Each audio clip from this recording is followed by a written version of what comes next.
Hi everyone. Today let us try to bust one particular topic, especially that we have a lot of commotion and a lot of discussion around. That is understanding whether having a Ganesha or a Lord Ganesha placement at the entrance, either as an idol or as a figurine or as a photograph or embossed on a tile, however it is, if placed at the entrance of the main door, is it auspicious or not? The reason why I felt that this is something that I importantly want to take up is because predominantly in a country like India, where most of us do follow it and believe that it is auspicious, as per Mahavastu, it isn't considered auspicious. And the reason why I say this is because there are two aspects of why I want to take it up. One, as per our traditional beliefs, we must never show our backs to any god.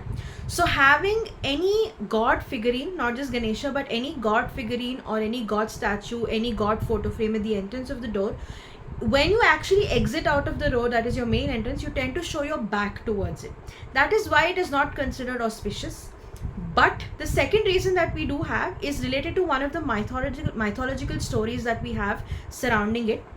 So the story goes saying that when Lord Ganesha was created, the purpose of his creation was to make sure that Lord Ganesha becomes the Dwarapalaka of the house when Parvati had gone inside, or Lord Goddess Parvati had gone inside to take a bath. When this was happening, when Ganesha was created and he was fulfilling his duty in the door, Lord Shiva comes by and he asks him to leave him in. But Lord Ganesha did not know that it was his own father and this person could be let in. So at this point of time, what happened? Lord Ganesha did not allow his father to enter in the house, and Lord Shiva got very angry and cut his head off. And like you guys know, an elephant's head was replaced with that for Lord Ganesha.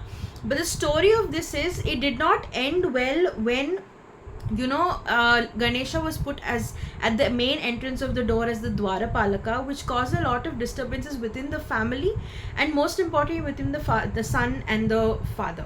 So keeping this story in mind, as per mythology, we do not consider it, because this causes possibilities for you to either have friction within the family, or this can also cause a friction from you and the neighbors that are around you as well. So preferably avoid having these either figurines or idols, or even a photo frame or a etched or any kind of thing of Lord Ganesha, especially in the entrance of your main door, because it will not bear auspicious results.